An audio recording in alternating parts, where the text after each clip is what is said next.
국민의힘 김선교 의원이 21대 총선에서 불법 후원금 모금 혐의를 받아서 재판을 받았는데요. 무죄를 확정받았어요. 그런데 의원직을 상실했어요. 어떻게 된 겁니까? 회계 책임자가 당선 무효에 해당하는 벌금 1,000만 원이 확정됐기 때문에 선거법에 따라서 이제 당선 무효가 된 겁니다.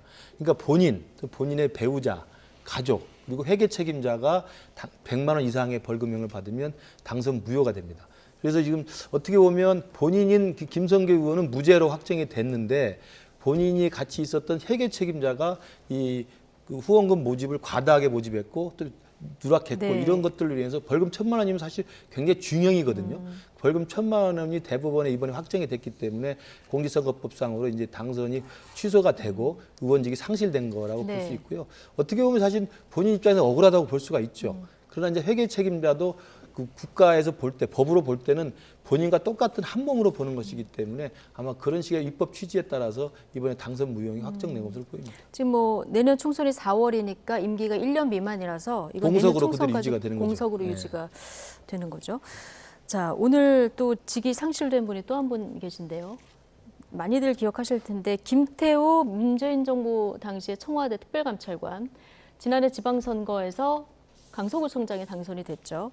자, 조국 당시 민정수석의 감찰 무마 사건 등등을 이제 폭로를 해서 관련해서 재판을 받았는데 공무상 비밀 누설 혐의 인정이 돼서 오늘 대법원에서 확정 판결을 받은 거죠. 그러니까 뭐 이게 논란인 거죠. 네. 그러니까 뭐 김태우 강서구청장은 조국이 유죄면 저는 무죄여야 된다. 나는 이제 공익 제보자였다. 네. 인정도 받았다라고 하는 건데 이제 법원의 판단 취지를 봐야 돼요. 이게 1심이 2021년, 그러니까 재작년, 그리고 2심이 이제 작년, 이게 올해 대법원까지 나온 건데 이게 김태우 감찰 관리관이 뭐였냐면은 예. 본인이 폭로를 했는데 16개를 폭로를 했습니다. 언론에. 16개를 폭로를 했는데 이게 쉽게 얘기를 하면은 조국 유재수 감찰에 대해서 저격수로 나선 게 아니라 무차별 난사를 한 거예요. 총기 난사를. 그러니까 16개 중에서 그래서 검찰이 보기에 이거는 좀 과도하다. 그래가지고 예. 그 16개 중에서 5개를 기소를 합니다. 그러면 그중에서 나머지 11개는 공익신고자로서 한 것으로 본 뭐 거고. 공익신고자거나 이거를 기소할 정도로는 아니다. 예. 이제 판단을 한 거죠. 그 중에서 심각하다고 본 게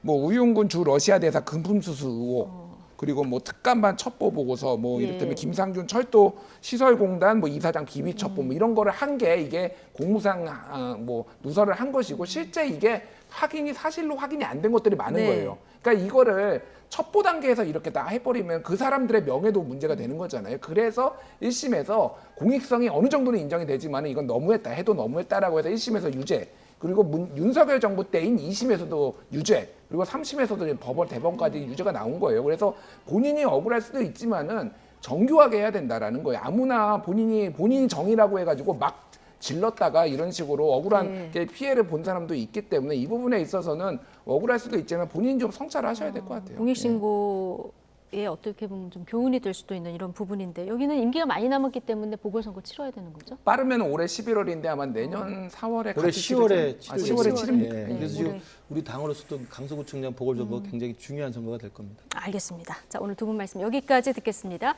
김근식 전 국민의힘 비전전략실장, 김준일 뉴스톱 수석 에디터 두 분과 함께했습니다. 고맙습니다.